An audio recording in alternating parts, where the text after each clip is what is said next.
And we're just gonna break down today why PNP love the poor and why so many poor people love the PNP party. Let's go. If a man say he's for the poor, what his idea of loving the poor be? The man who love the poor gonna feed the poor, gonna give the poor basic education, and him gonna feed the poor. Why? Because that poor man gonna always come back to him for food and money. Remember them say if you teach a man to fish, him now go come back to you, come ask you for any fish. But if you give him a fish, him go always come back to you for a fish. And this is the thing with PNP party. When PNP said they are for the poor, PNP gonna always keep the people in poor.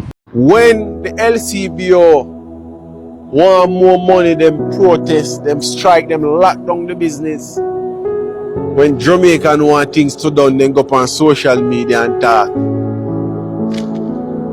Can't work so. I'm not lazy. I only love to talk with no action. PNP have a poor mentality, block the people them for stay poor. They endorse poverty, they endorse poorness, they endorse laziness. Because them sit down and expect that government I will create job for we government, I will give you money, government I will give you housing. That's what the foundation of the PNP party has done to the Jamaican people. And the old people of the PNP party still endorse this thing. Them say Andrew Rich. Hello fellow patriots and lovely people, welcome back to another big episode of my YouTube channel. This is the Diaspora Review and I'm your forever host, the one and only Sam. So before we dive into our today's crucial topic, please take a moment to do 3 simple steps. 1. Like this video, share it with your family and friends, and then subscribe to the channel if you haven't already done that. Your support is so much important and it helps us bring this important conversation to you and to a greater and wider audience. So guys, let's get into it. Today we're going to be tackling a really sensitive but a vital subject, the perspectives of many Jamaican citizens on the PNP political party, and a deeply concerning idea that they might intentionally or unintentionally be perpetuating poverty in Jamaica instead of truly ending it. Now, you often hear the PNP claim they are for the people, the poor people to be specific. But what does that really mean in practice? Many believe this is not just about genuine empowerment, but rather a strategy to maintain a cycle of dependency. Think about it. If you are constantly given just enough to get by, a little food, a small handout of cash, you'll always need to come back, right? Yeah, that's it. This approach, critics argue, prevents people from ever truly breaking free, from ever being able to start their own businesses or gain the education needed to stand on their own 2 feet. It's a stark contrast to those who believe in fostering self-sufficiency, in creating a level playing field where everyone, regardless of the background, has the opportunity to advance. Some even suggest that leaders who focus on empowering the wealthy, or at least fostering an environment where wealth can be created, ultimately benefit everyone more than those who keep a segment of the population reliant on handouts. Right. Ultimately, the concern here is that the PNP's actual goal might be to keep people in a state of needing their support, ensuring a continuous voter base. It's about maintaining a control over a populace that some argue remains uneducated and impoverished due to these very tactics. We're going to explore this critical perspective on Jamaican politics, questioning how certain parties might inadvertently or even intentionally discourage initiative and foster a mindset of dependency. We'll also touch upon the striking contrast between this perceived inaction and the assertive methods used by groups like the LCBO, who aren't afraid to strike or shut things down to achieve their goals. It begs the question, why isn't there more actionable engagement among the Jamaican people when it comes to demanding real change? Let us watch some of these clips that illustrate these points, and then I'll return with my detailed commentary. Like, share, and subscribe. I'll be back.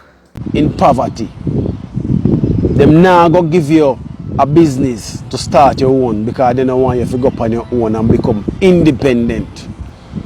So the problem is when people say PNP is for the poor, they are for the poor because them now go do anything to get you out of poverty. So PNP will always feed you and give you one look of money in your hand for you feel nice. So them using a psychology and the people to say yes, we is for the poor. How much of these people poor PNP take out of poverty? None. So the few people who say them love the PNP and PNP is for the poor. PNP never take your grandmother out of poorness. PNP never take your grandfather out of poorness. Him keep them in poor. And you become poor just the same like your parents and your grandparents. And you love the PNP just the same because when you want to look for food and a basic education, he will give it to you, no problem. But him not going to teach you how to fish because he don't want you to go up on your own and know what them know. So understand these people. So when Andrew come in now and say, the PNP say Andrew is for rich people, who would you go for more? If PNP is for the poor and Andrew is for the rich, which one of these parties would you willing to go for more? Poor people can make you better. Rich people can make you better. Because if a group of rich people over there so, and a group of poor people over there so, which one of the group you going to attend? You going to try to fit in. The poor people. Can poor man make a poor man rich? Think with sense, Jamaican people. I say if Andrew is for the rich, Andrew will level the playing field in Jamaica now. I say alright. And you know rich, everybody can dip on a level playing field. Just find the right source. And you can better yourself. Why you go hang around poor people? I say poor people, PNP is for the poor. Yes, PNP is for the poor. Because they now go take you out of poorness. They go always set the standard for you so you can always come back to them.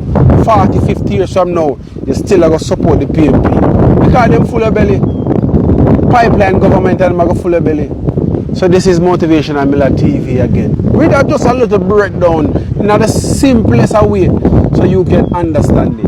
Why PNP love the poor and why PNP say they are for the poor, because they are going to keep you that way so you can always come back to them. See it? So this is Miller TV. Dream it, believe it, and become it. I hope you understand.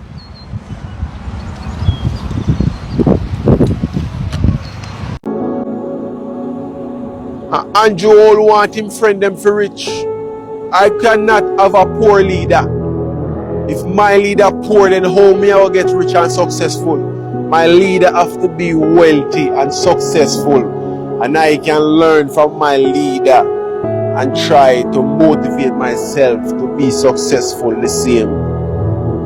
But if you're going to say, oh, the people are poor, the poor people want this, poor people want that, these are them play a trick by your mind to keep you in a poverty. And that is what the PNP organization is doing. Keep the people poor, keep them weak, keep them uneducated, and they can always have the power to tell the people what they can do and how them to move and how them to operate. If they can control the people's mind, they will always be the leader. And that is what the organization of the PNP party had done. Play a trick on the people in mind. Keep them dunce and literate and keep them poor. And I'm always coming running back to them. No, now learn, virgin. 100, this operation shall continue. Good people, welcome back to the channel, and we've just seen some incredible thought-provoking perspectives, and they really bring to light a contentious point of view regarding the PNP's strategy for aiding the poor. The recurring argument, as you've heard, is that their approach, far from elevating poverty, actually perpetuates a cycle of dependency. Let us break down how this strategy is said to have achieved that. Number one, let us talk about the cycle of dependency. First of all, consider the immediate temporary relief that's often provided. We are talking about situations where the PNP is described as feeding the poor or giving them one little money in your hand. This is not about teaching someone to be self-sufficient. It is the classic give a man a fish scenario instead of teaching him how to fish. The underlying intention from this critical viewpoint is quite clear.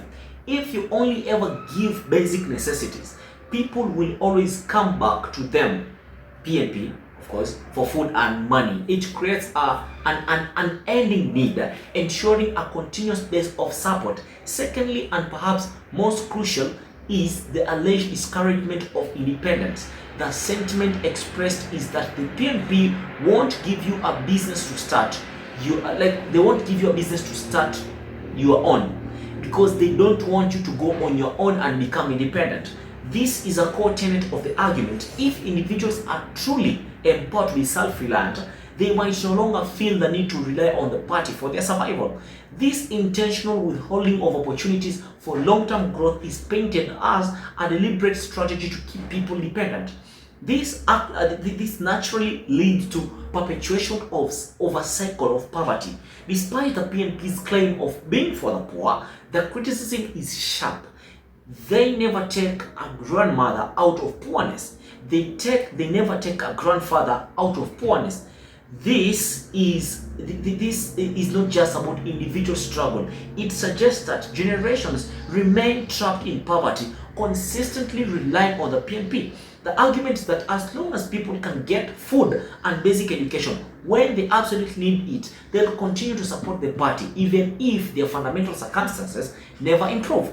And finally, there is the element of psychological manipulation. The PNP is said to employ a psychology that makes people believe the party is genuinely for the poor.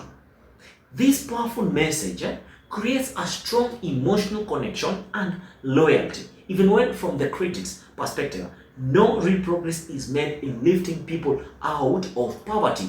They are thereby consistently setting the bar for what it means to be poor. The PNP ensures people will always come back to them, often for decades, because of what described as fully daily pipeline government. The core idea here is that the PNP loves the poor, not because they want to end poverty, but because they keep you that way so you can always come back to them. Okay, why do the poor love the PNP?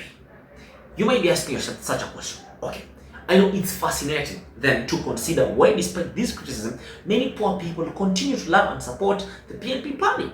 This affection stems primarily from the party's strategy of providing immediate, albeit temporary, relief and cultivating deep sense of perceived care and dependency. Firstly, the provision of basic needs is a powerful motivator. When you're struggling and the PNP provides food and a basic education, as the states, these speakers are saying, it may give it to you no problem. This immediate assistance directly addresses urgent survival needs, creating a direct and tangible reliance on the party. Coupled with this is the immediate financial relief. Being fed and given one little money in your hand instantly makes people feel nice. This gratification, however, fleeting, fosters a sense of being looked after, even if it is not a sustainable solution to their long-term struggles. Then there is the potent mix of perceived alliance and that specific psychology. The PNP's consistent messaging that they are for the poor resonates deeply. This narrative, regardless of whether it translates into true upliftment, builds a bond and loyalty.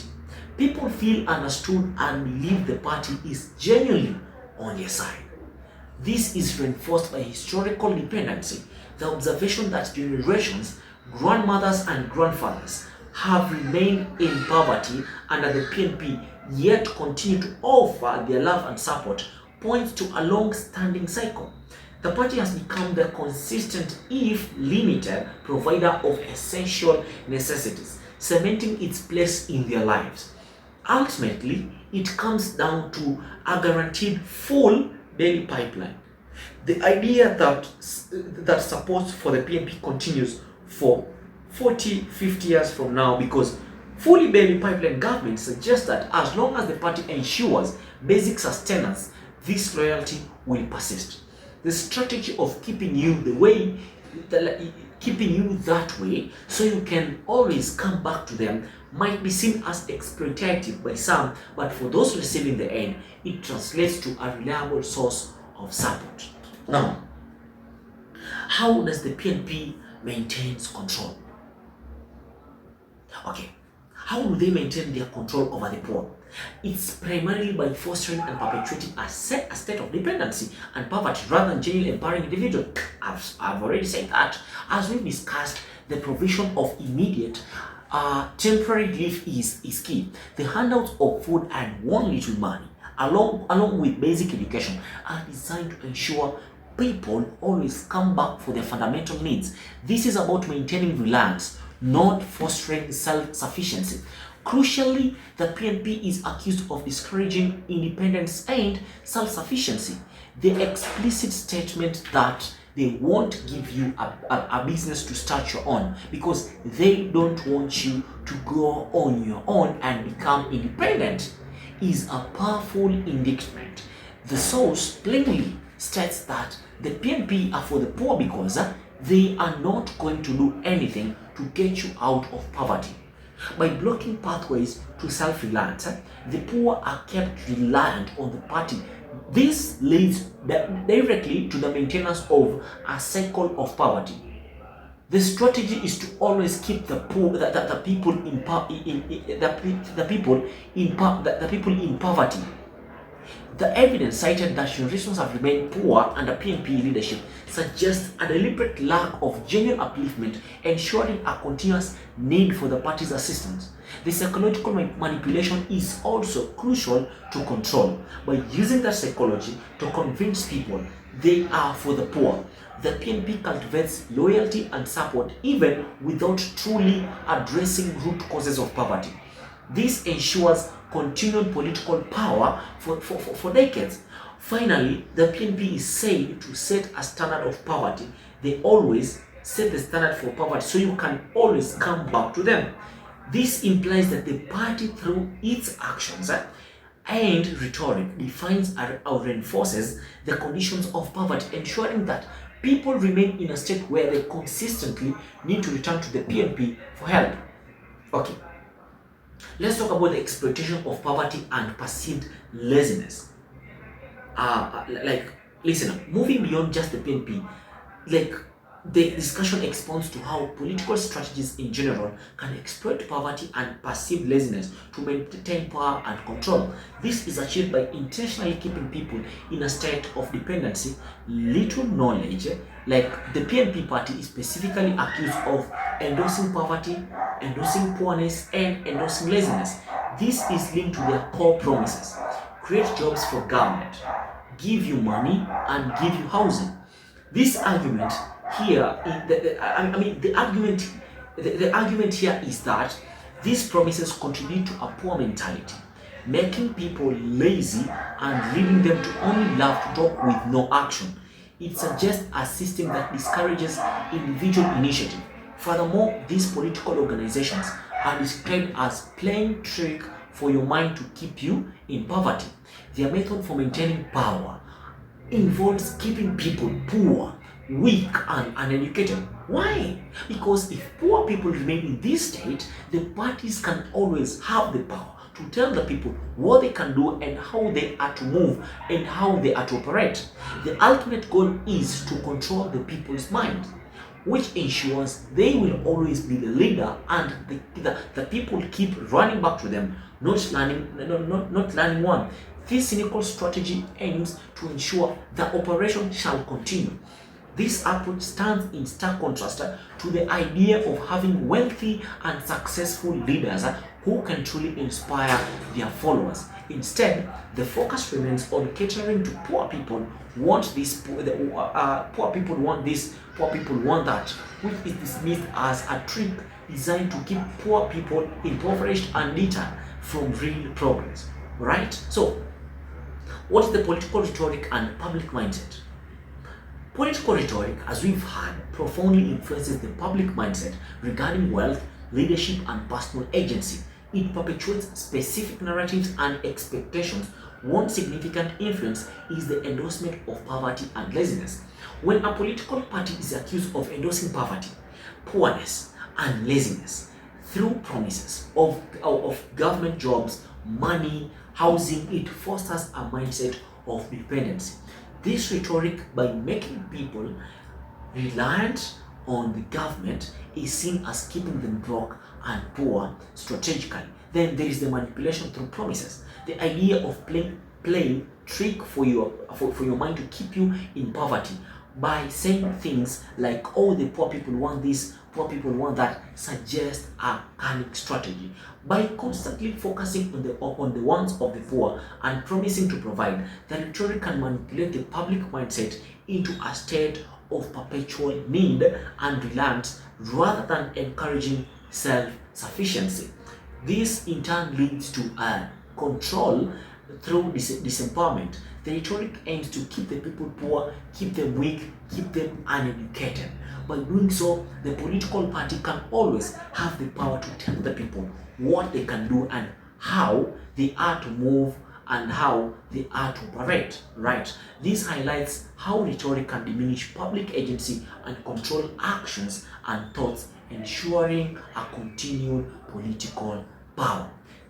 Also, the rhetoric significantly shapes perceptions of leadership and success. The contrast drawn between a poor leader and a wealthy and successful leader is crucial. The argument is that if my leader poor, then homie, I'll get rich and successful. My leader have to be wealthy and successful, and I can learn from my leader and try to motivate myself to become successful the same. It reveals how rhetoric can mold the public's expectations of leadership, linking it directly to personal wealth and the leader's ability to inspire similar success in their citizens. Guys, we've come to the end of this video. What do you think about it? Guys, please tell me what you think in the comments below. Put your replies in the comment section. Kindly make sure that you stay respectful, not to me, but to the creators of these videos too, and to your fellow Jamaicans whom you'll be engaging in. Thank you for watching. I hope to see you in my next video. This is the Ask Review, and I've been your host for today, Sam. Peace out.